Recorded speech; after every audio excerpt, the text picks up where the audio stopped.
We will now join Dr. Garber and Drs. Maurice and Henry Salama as they discuss our next patient's treatment. Molly came in to see us from out of town, rather in a bit of a state. She'd bitten down on a hard object while eating a plate of mussels and developed an acute searing pain in that particular tooth, the lateral incisor.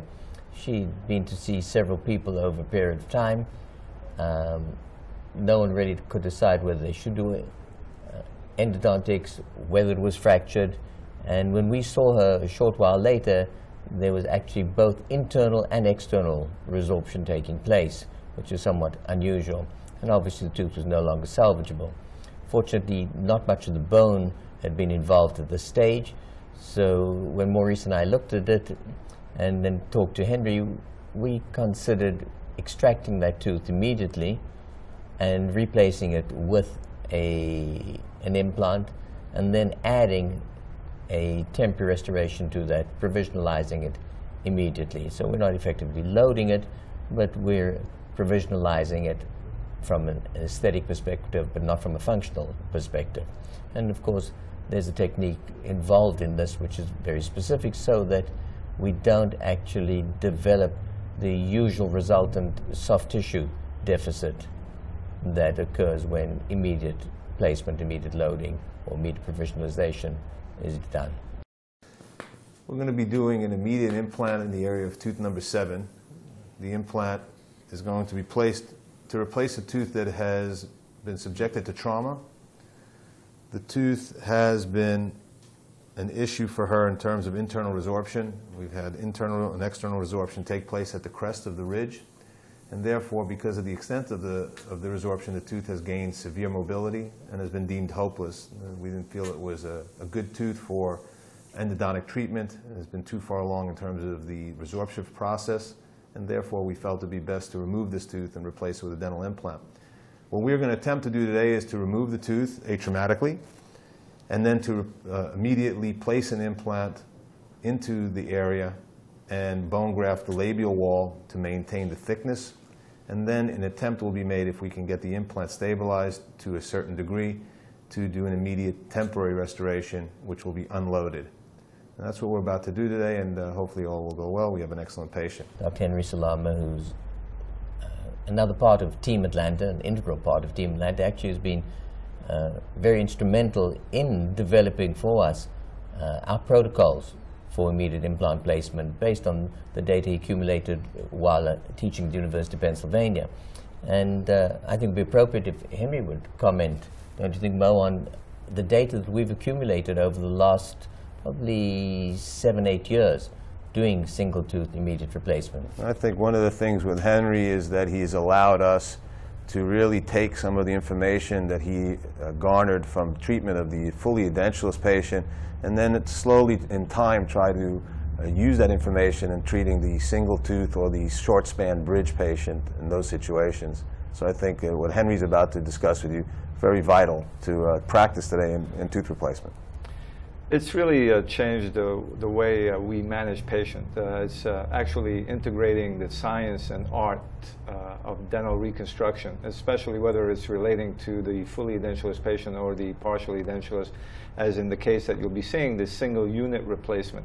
It allows us to really take the science that we've learned of terms of wound healing and apply it to maintaining the predictability of osseointegration for a patient that gets a tooth extracted and maintains a vital type 1 extraction site, as we say, where the labial bone is intact, where there are no perforations from the extraction, and allows us to, as atraumatically as possible, very often, as you'll see, without raising a flap, to be able to place an implant immediately subsequent to the extraction, and then temporizing that particular implant with a provisional that remains out of occlusion, but allows the patient to, from an aesthetic standpoint, to walk out as if literally they had not lost a tooth at all. So literally integrating the science of wound healing with implant placement with the art of being able to manage a patient in an efficient, practical, and very predictable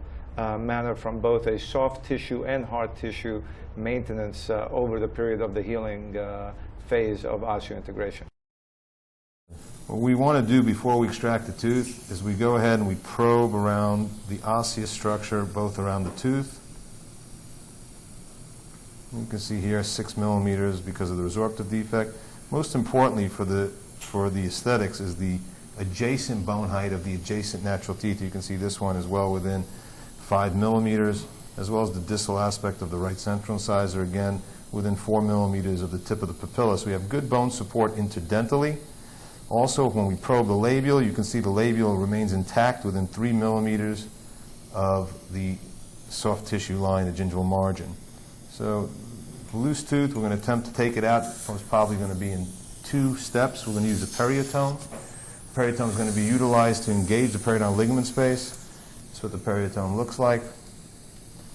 We will then engage this into the extraction site. The attempt will be to remove this tooth atraumatically, engaging the periodontal ligament space, as you see here. I'm going to lean on your head a little so you Feel a lot of pressure, pushing, okay? You shouldn't feel any pain. a lot of pressure, and I'm just supporting your head for you.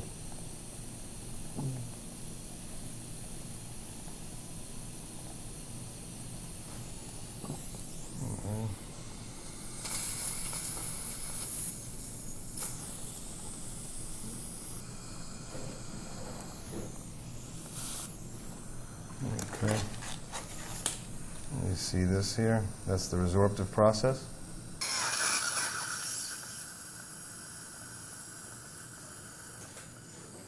Just suck it up.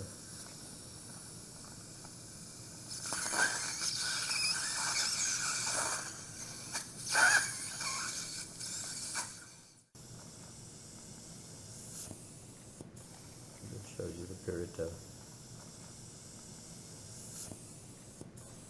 Okay. All right. What we do is we check the socket area, make sure there's no perforation of the buccal plate. There it is, 3 millimeters. Again, once again, here the probing depth you can really see. The probing depth you can really see on both sides, so that's going to be the most important. And then again on the palatal. Okay. So that's looking good. Well, we got it all delivered. This is going to be the first burr. We're going to go on an angle towards the palatal wall. We're not going to go straight down the apex of the root because we can perforate. So what we do is we go down to feel the bottom of the root, and then we come up about 4 millimeters and go towards the angle, take a purchase of the palatal wall.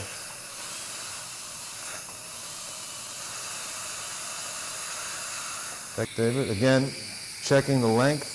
We're not going to go down to the apex of the tooth. We're going to go where the ledge was that we made with the round burr. Don't have a bone trap on you. Okay. Hang on, no, we're not going to drop your head a little more. That's great. Okay. See, this is the apex that we don't want. We want to redirect. So we don't want to direct here. We're going to have a problem. If you do that, if you go in the direction that we're going now, the apex, which was the old way to do immediate implant placement, we had a lot of problems with perforation. So what we do is we follow, we go up about 3 to 4 millimeters up the palatal wall, and we change the direction to go palatal, to go into more dense bone. And that helps us to get good stability.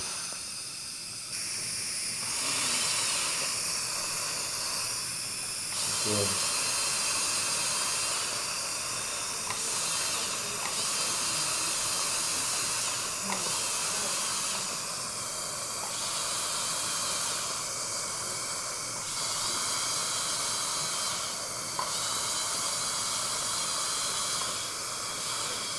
Okay.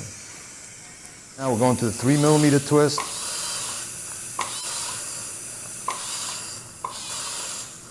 Okay. 3 millimeter twist on that. I'm going to 3.8 now. You can see the markings on the drill. Laser markings for 8, 10, 11, 13, and 15.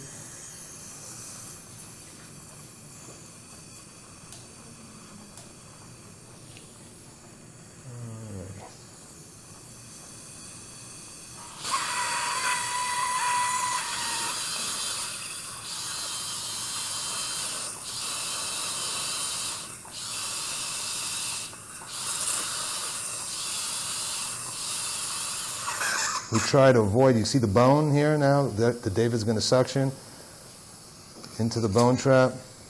Look at the bone.